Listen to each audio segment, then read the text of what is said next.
Okay, let's try this again. Today is November the 24th, Wednesday. Since the last time we were together, which was last Friday, we have lost an additional 92 people in West Virginia. I ask that you give them all the respect and all the honor as I read through these people and their age and gender and the county in which we lost them. And again, I ask that you, especially at this time of year, can you just imagine how difficult this is on all these loved ones of these great people? The 4,726th death is a 65-year-old male from Logan County. The 4,727th death is a 75-year-old male from Upshur County. The 4,728th death, a 48-year-old female from Wood County. The 4,729th death, a 78-year-old female from Barber County. The 4,730th death, a 67-year-old female from Harrison County. The 4,731st death, a 57-year-old male from Cabell County.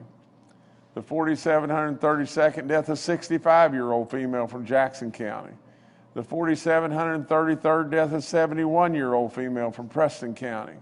The 4,734th death, a 91-year-old female from Jefferson County. The 4,735th death, a 95-year-old male from Marion County. The 4,736th death, a 97-year-old male from Summers County.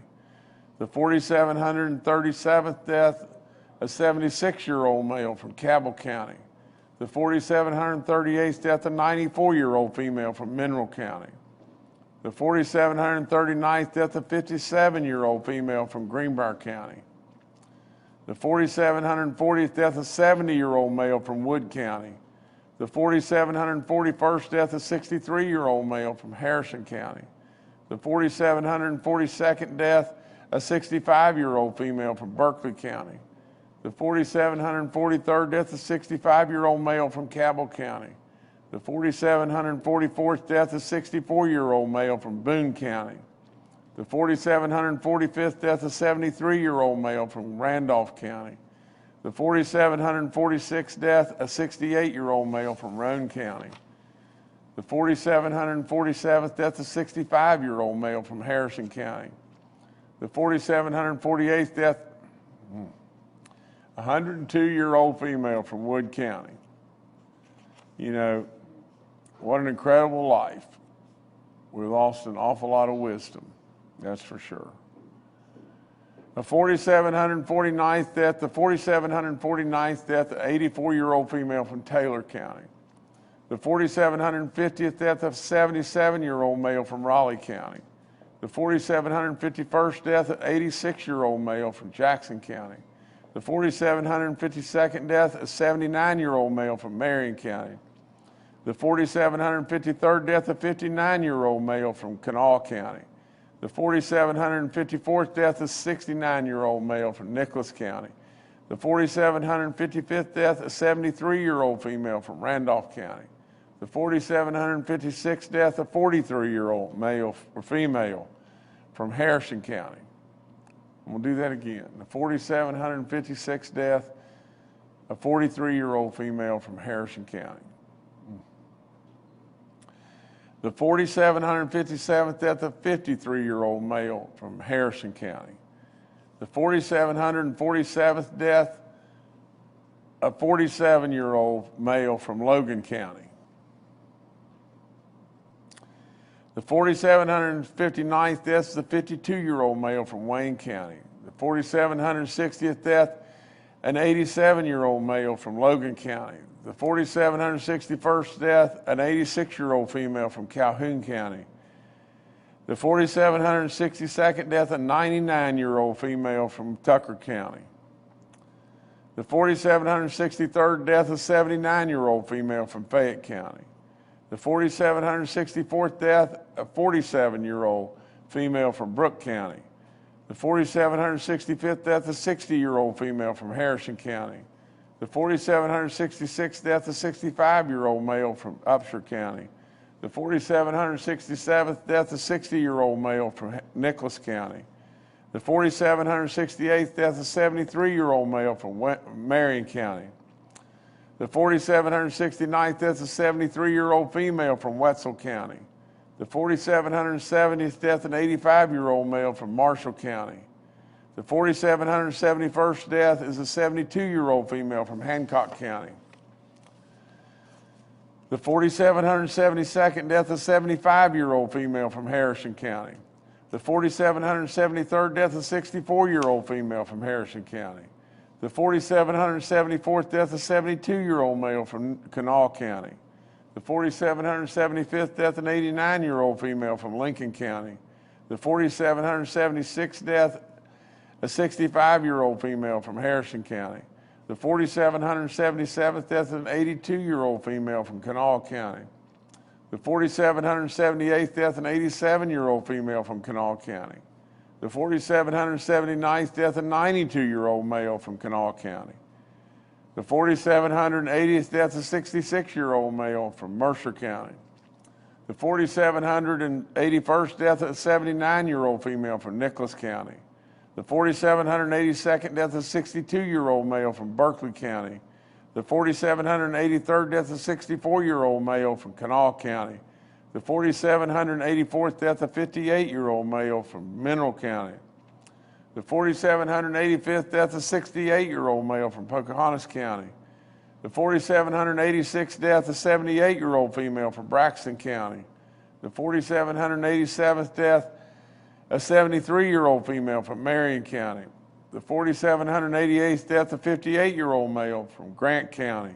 The 4,789th death of a 77-year-old male from Berkeley County. The 4,790th death of a 77-year-old female from Wayne County.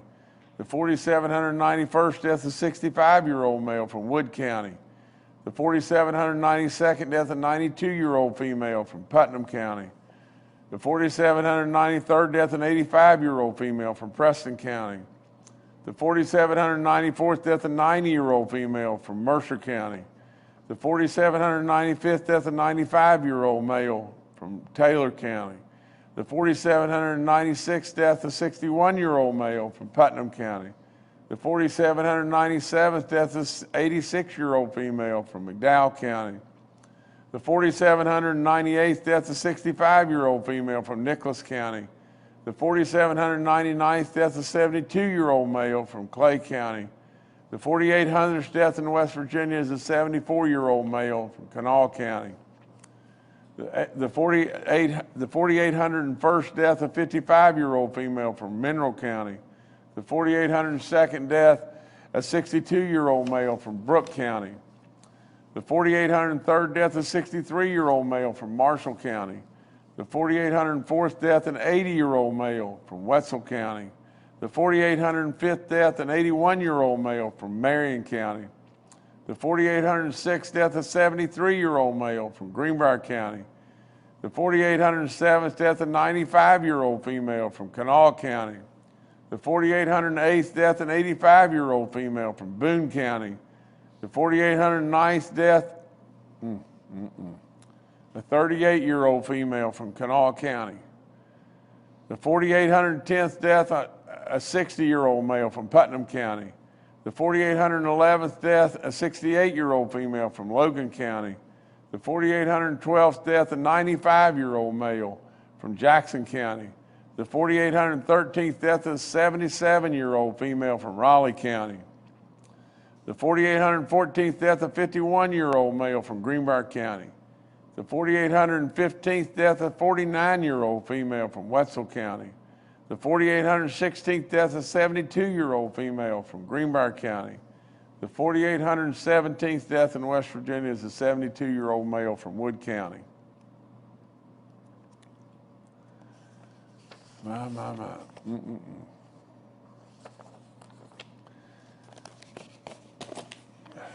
Like I said, we've lost 92 more people. The only way in the world we're going to stop this, and I know you're sick and tired of hearing me say this, the only way on this planet that we're going to stop this that we know of today is to get vaccinated. It's the only way. You surely to goodness above can't think this is tolerable. I don't know how in the world you could put up in any way with reading 92 names. Like I said before, and I happened to walk in the house, and it just so happened that CNN was on. And Kathy said, "You're on the TV." And I looked, and, there it was, one of our briefings. And, and basically what it was saying was, I was saying, we're not through this. I was repeating the General Hoyer. I was also saying that there could be another surge on the way because the numbers you can make an argument that really and truly the fifth surge could very well be on the way. And I was making an argument really about how cold it was going to get and what the likelihood of even more numbers increasing. But what I said, I was trying to say that was the most profound thing that I was trying to say was just this. Surely we can't put up with this. Surely we just can't sit back and say this is going to be the new normal. The new normal is every other day, Justice is going to sit down there and read from 20 to 110 names. Every other day. And we're going to just sit by and say, well, that's okay. Well, it's not okay. It's really not. And we just got to do something about it. And the only thing we can do is just keep encouraging people to get vaccinated. The active cases are 6,754. The new positive cases are in the last 24 hours, I guess, are 883. The daily positivity rate is at 7.53. The cumulative rate is at 6.19. Almost 280,000 have recovered. We're still in the 500s in the hospitalization. We were 528. We're 179 in the ICU units, and we're at 101 that are on ventilators. I mean, it's surely better than where it was at the peak in this surge, but we've plateaued, haven't we? We just stopped. We didn't go way down. We just stopped. And there's no way to cut it, but more and more people are going to die. We've got 16 red counties now in West Virginia and 4 green counties. There's 24 outbreaks in our schools in 17 counties that have 404 people that are confirmed. Again, I ask for your prayers in every way. I mean, it's so sad. It's super sad at this time of year. Now I'm going to, because we have to, we got to go on. I'm going to just skip, just a second, and then I'll come back to more information about COVID. But our food banks in West Virginia, are so important. And they're especially important when it gets cold, and overwhelmingly important no matter what the weather when people are hungry. This is the second year that we've been able to donate these funds. These are funds to each of our West Virginia food banks, the Mountaineer Food Bank and the Facing Hunger Food Bank. They're both for $500,000 each. We absolutely do not want anybody in West Virginia going hungry. And our legislature has helped me step up and absolutely be able to give these funds. And I would say, let's remember we put a stake in the sand. No matter what it costs, we're going to take care of our people. No matter what it costs, we're going to try with all in us to not have West Virginians hungry. Honestly, if you believe in the good book in every way, should we ever turn our backs on people that are hungry? And so today we've got a couple of representatives with us Cindy Kurthart is with us, and I think it's Brian George is with us, and today I've got a check for $500,000 to the Mountaineer Food Bank and a check for $500,000 to the Facing Hunger Food Bank, and tickled to death to be able to present these. And these are the great work of the governor's office, but absolutely the great work of the legislature as well. So this is good stuff. So if you guys could come on and talk a minute, that'd be great with me.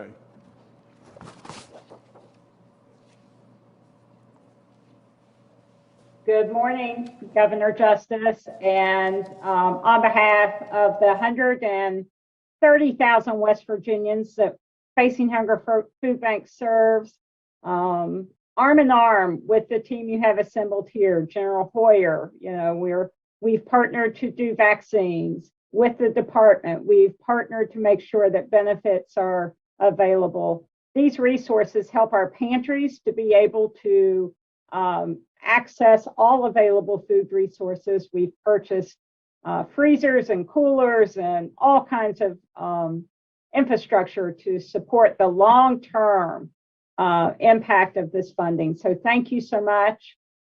It is indeed a happy Thanksgiving for this team as well as all of those that we serve, and we wish the best and the same to you.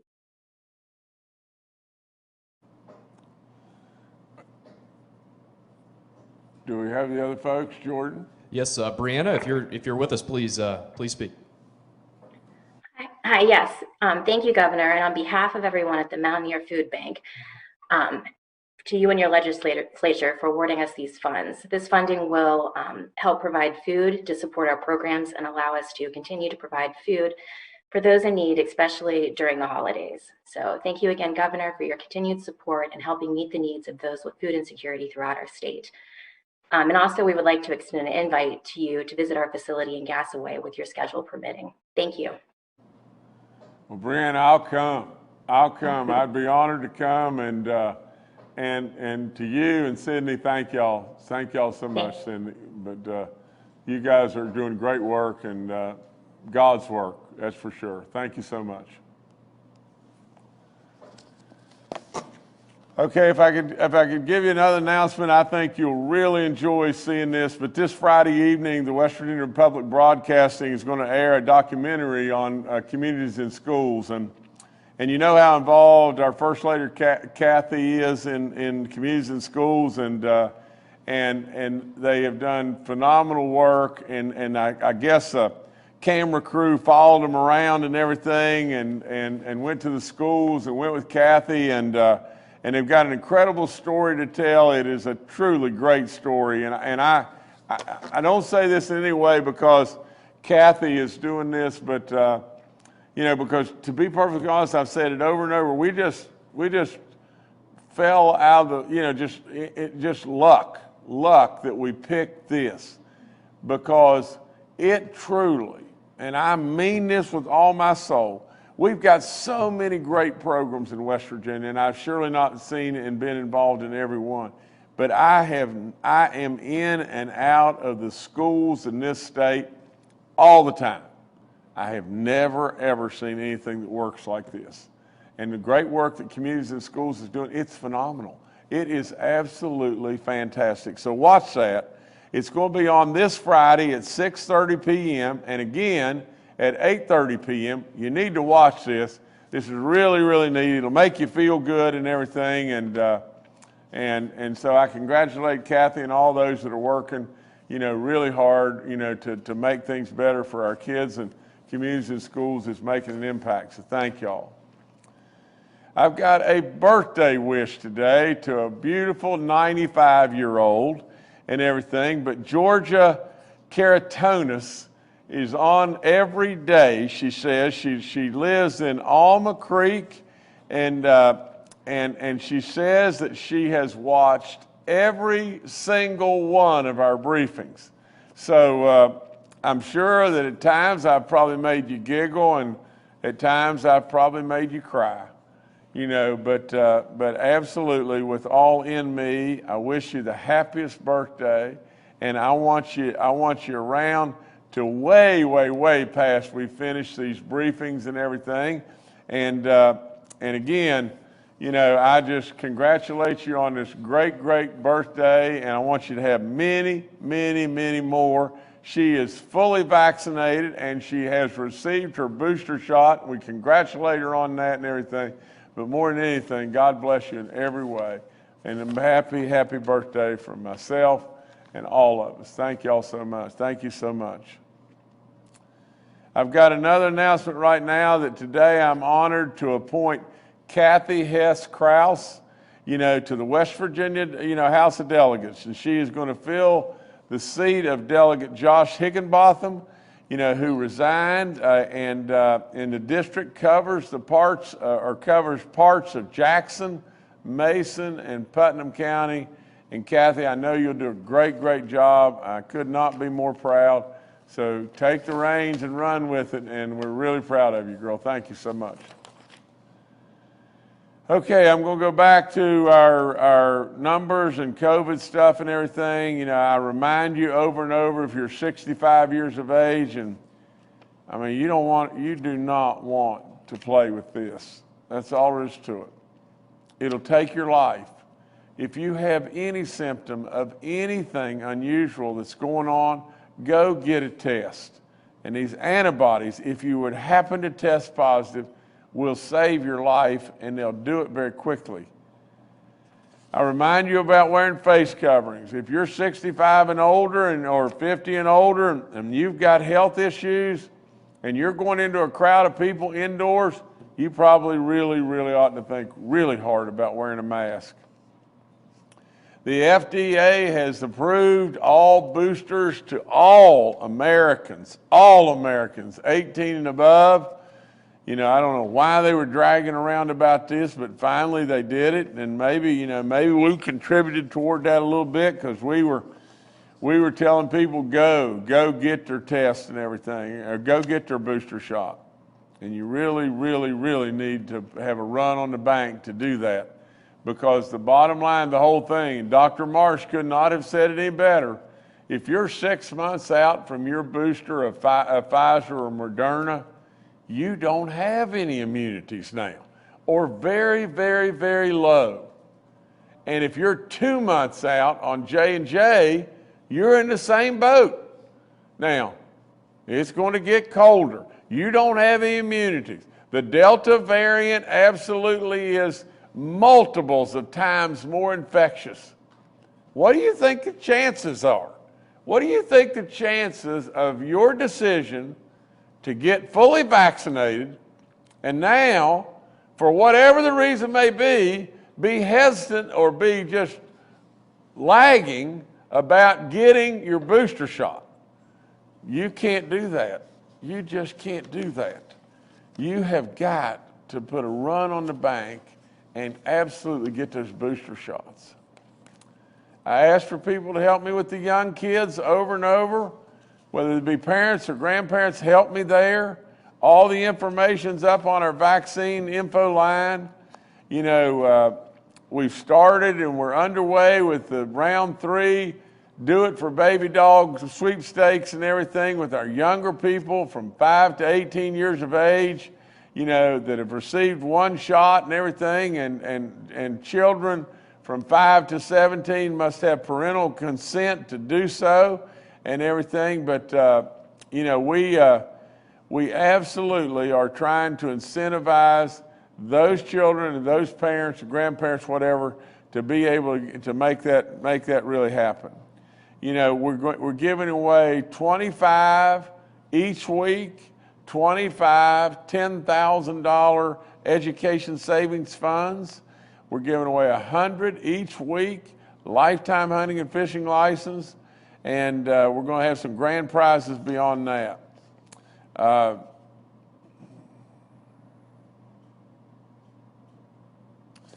Okay, and all right, now as we keep on moving here, I tell you about all the free testing that we have in West Virginia going on. I always thank Frith and I always thank Walgreens for all the great stuff that they did or continue to do. We have 48.5 outbreaks in our long-term care facilities. We have 3 counties that we have outbreaks in our church community. We have 22 cases in our church community, but we have 3 outbreaks, and those are in the counties of Mineral, Nicholas, and Webster counties. Corrections is still continuing to do fabulous work. We have 63 inmates and 12 staff cases right now. I remind you about your flu shot. You can get your flu shot at the same time you get your COVID vaccine. I tell you over and over, if you're a renter or a landlord, we've got money waiting on you. If you'll just call and tell us of if this has put economic stress on you in any way, call and get in touch with us, and we'll be able to help some there. I remind our grand families about the $150 voucher, and and they've got all kinds of kids now in their care and everything, probably well over 19,000. I think it was 19,000 before, but now since we dropped the age to 5, it's probably expanded beyond that. But so nevertheless, if we can get them vaccinated, get you vaccinated, that's exactly what we need to be doing. Our briefing schedule next week is going to go to Tuesday and Thursday one more time. Our briefing schedule next week will go Tuesday, Thursday. We'll probably be moving and going back to 3 days a week soon, but next week we'll go Tuesday and Thursday. And the last thing I have, which is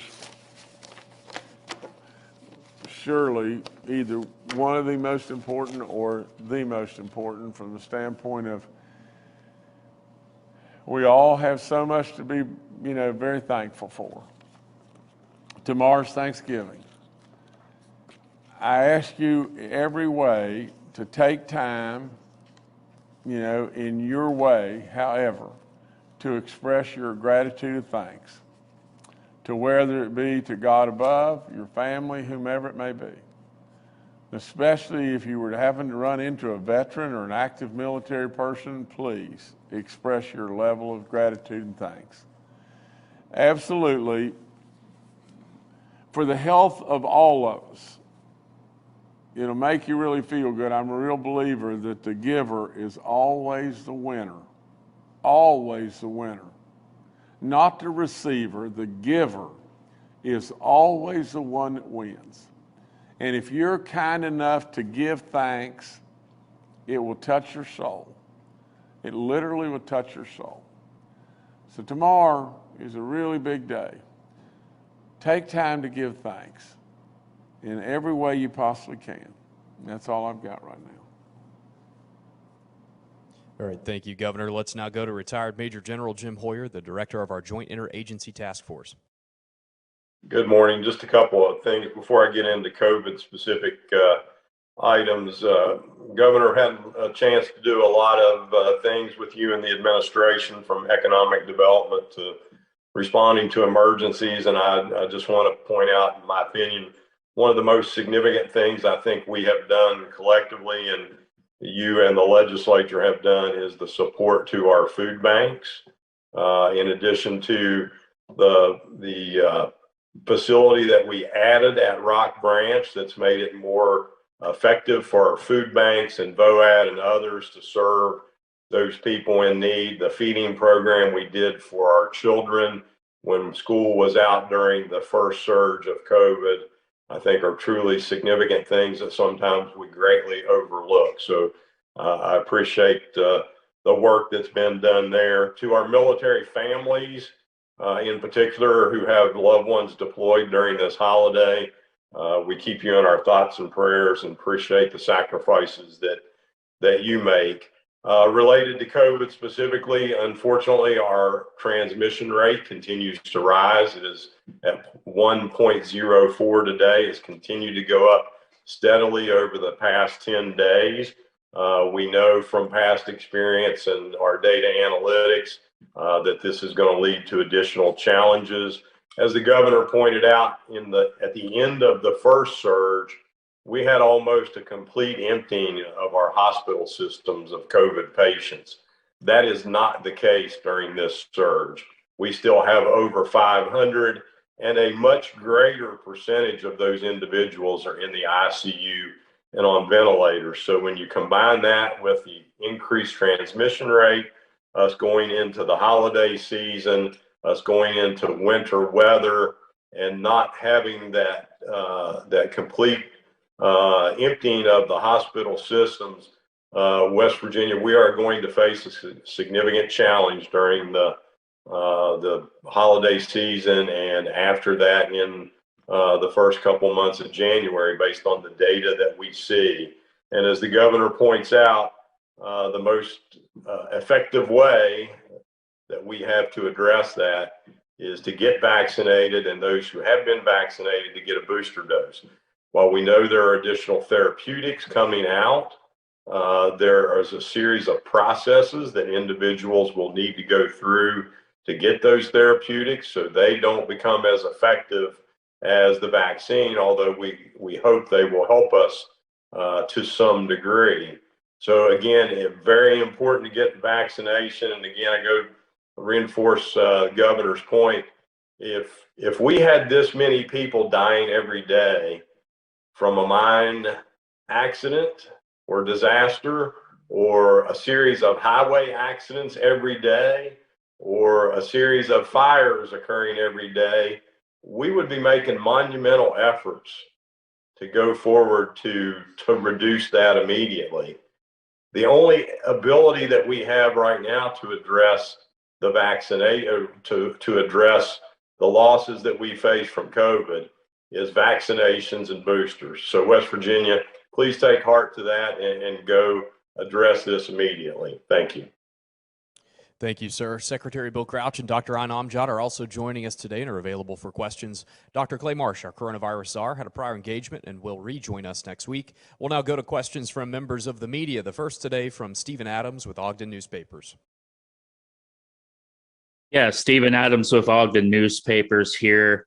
And I don't mean to burst any bubbles, but you're all talking about the death numbers and where we're at right now and trying to raise the alarm bells. Well, we're almost a year into having the vaccine available since last December. We're 3 months away from the 2-year anniversary of being in a continual state of emergency for this. I checked the YouTube stats a moment ago. There were 406 people that were watching at one point. That's 0.02% of the state population. To pull away the curtain for a moment, there's 3 reporters on this briefing today, and it is, of course, the day before Thanksgiving, but still, it seems people have, despite your pleas and despite the numbers and despite the real issues, people have moved on. We might just be maybe by the end of the year getting those therapeutics you talk about, the Pfizer antiviral pill for one, which has a high effective rate. People are crying to high heaven for the FDA to start pushing out antigen tests and make those available over the counter in pharmacies, because if there's really no point in having an antiviral pill if you can't detect the virus quickly enough for that pill to do what it's supposed to do, which is, if you detect, the issues within 3 days, it's supposed to protect you from hospitalization and death. Do we need to pivot and try something else, try different messaging, try different tactics, focus on other issues, such as maybe focusing on resources for hospitals more? Because, looking at the 7-day average for vaccine numbers, it's pretty much stayed between 5,000 and 6,000 now for the last several days, and that doesn't look like that's changing anytime soon. In the younger populations, well, the fully vaccinated rate for people age 40 and down is just abysmal and doesn't look like it's picking up soon. So other than doing what we've now done on these briefings nearly every day, which is very repetitive, is there something else? And this is for anyone who wants to answer it. How do we pivot to try to do something different that has more of a potential to get more people vaccinated and take this more seriously? Thank you. Well, Stephen, let me answer it. And anyone is I welcome anyone to jump in and have it, that would have another thought. But Stephen, while the viewership has surely dropped off, and from time to time, and it is the day before Thanksgiving, we could be missing some people there, but nevertheless, while the viewership's dropped off, at least our word continues to echo out through the media channels and everywhere if we come and we talk. I would say to you just this: anything, any idea, that we can hear, come up with, any idea that is presented to us would be considered. The other day, Mark Curtis, said, well, what about sending a robocall to everybody out on the boosters? Through all this, how many times have we pivoted and we've gone and we've looked at all kinds of new ways? But the net, Stephen, of the whole thing is just this. Now, let's just be really fair. When we started the do it for baby dog stuff, of all things, and I say it over and over, in this world today, we really need two things. We need to be able to smile and go forward because God has given you that. And the other thing that I believe with all in me is we need to understand we have got to reach out and love one another, period. That's all there is to it. And I've said over and over and over, if you'll just look at baby dog, her face, it'll make you smile. And she loves everybody. There's different marketing tools and everything. There's lots and lots of stuff in the tool shed. But really and truly, through that, from the very beginning of that till now, we are probably approaching, I don't know exactly the number, but I would bet that we are approaching 300,000 people that we've touched in West Virginia, somewhere close to probably 17% of the whole population that we have touched that have been vaccinated with at least one shot since we started. Now, from the other standpoint, Stephen, I don't know. I don't know what else to do. I am trying every single thing within me, everything. I'm out on the road. I'm going in front of all kinds of people. I absolutely am at school after school after school and encouraging, and we're winning. We're winning people over. That's all there is to it. 300,000. How many of them have we saved their life? And you mentioned, well, should we pivot and should we do something? I don't think we need to not always look at pivoting. We should always be fluid in what we do. But in all that, we don't want to drop the ball anywhere. We have surely, to God above, not dropped the ball with our hospitals. We have supported our hospitals beyond belief. And our hospitals are in so much better shape today than they were not many days ago. Now, with all of that, we continue to support our hospitals. We continue to support each and every one. And Stephen, I don't know what else to do other than come in front of you over and over, or go across this state, or absolutely use tools like robocalls or whatever the idea may be.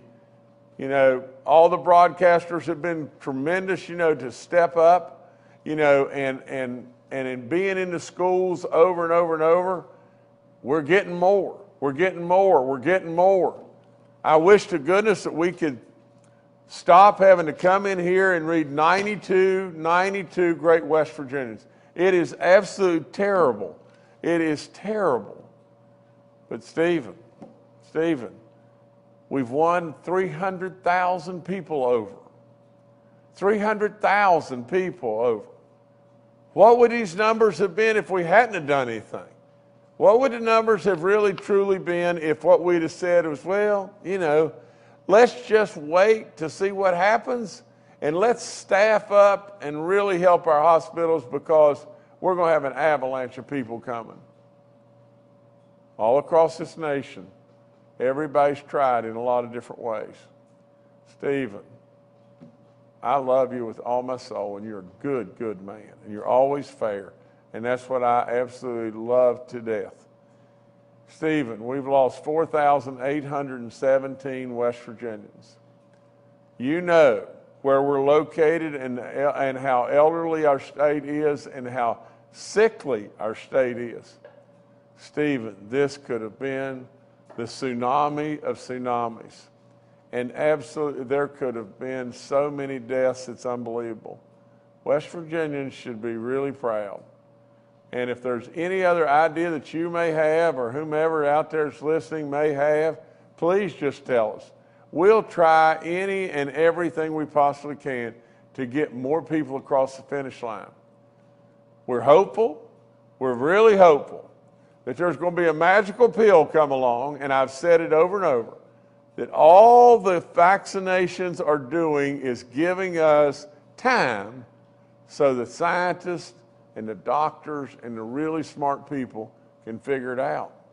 And so, Stephen, I just, I think what we're doing is working, and there's no question, there's nobody that could argue in any way that it hadn't worked, and is there a better mousetrap out there that somebody could come up with, or give us an idea on, and we'll pivot to it right immediately? Sure we will.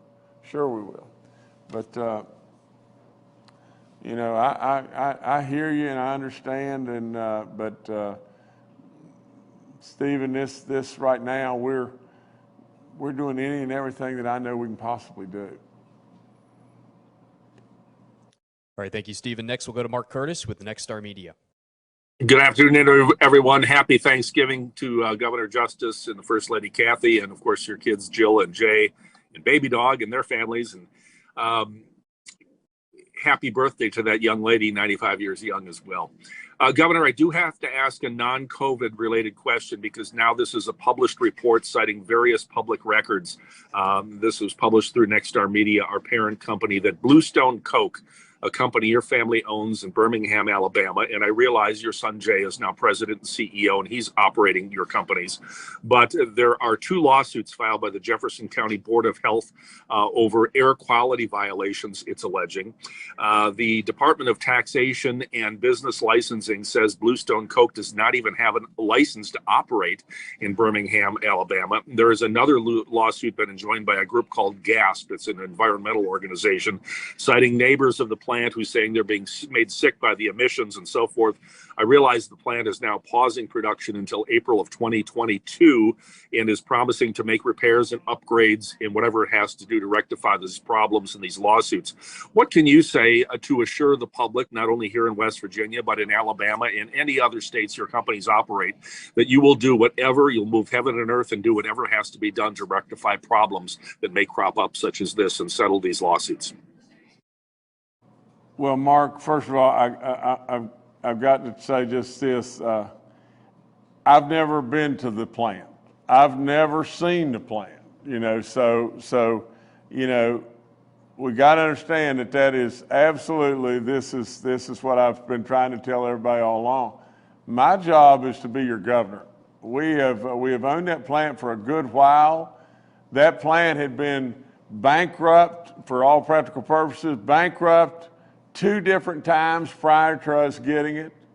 And with all of that and everything on top of that, it is very, very, very, very, very old. I can tell you, Mark, without any doubt, all you've got to do is just follow around and just watch what goes on. Absolutely, with any and every obligation that we've ever had, we're going to fulfill. Absolutely, we're going to continue to do the right stuff all along. But just, when you really, and I don't have time to even think about, being able to tell you the whole story if I knew the whole story. And there's a tremendous amount of this that I don't have any idea about, But with all that, my family will do the right stuff. That's all there is to it. We'll do the right stuff. And I do know with that plant, 2 bankruptcies in a row before us and everything, and old plant, and you know, my job and my focus is these 92 people we lost. That's all there is to it right here. This is my job. My job is the health and well-being of this state. That's what I'm going to do. But my family wholeheartedly will always do the right stuff. We've done it and done it and done it and done it. How many businesses have we taken over? Perfect examples, the Greenbrier Hotel. How many businesses have we taken over, saved all the employment, and they're thriving and continuing right on?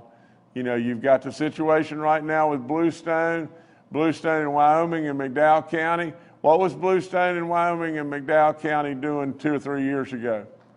You were absolutely with the Russians. They were leaving town, leaving reclamation liabilities, leaving the union stiffed, you know, the retirement fund and everything with the union stiffed, leaving vendors, leaving taxes owed to McDowell County and Wyoming County and everything else. What did we do, Mark? What did we do?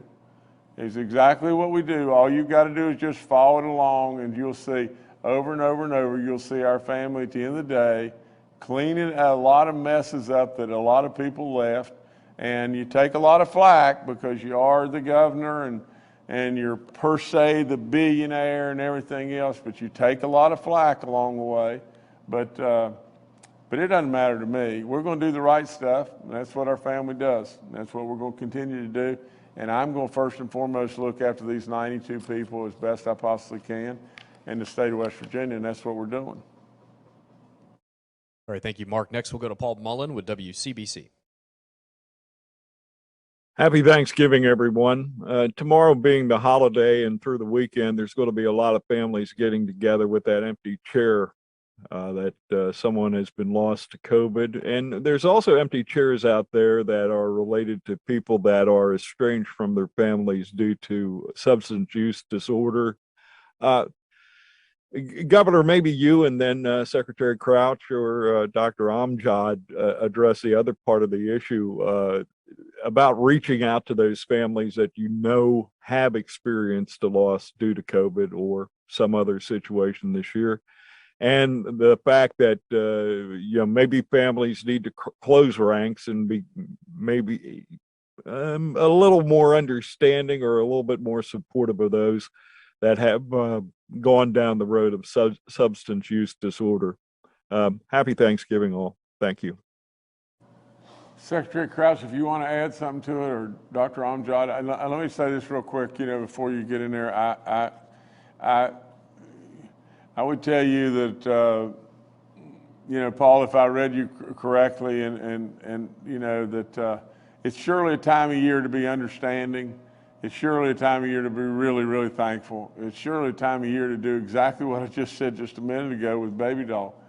You know, if we could all make somebody smile, and we could all send a message that we love everybody, irregardless of any circumstance, wouldn't this be a better place? But Dr. Amjad or Bill, you know, if you've got something to add, please do.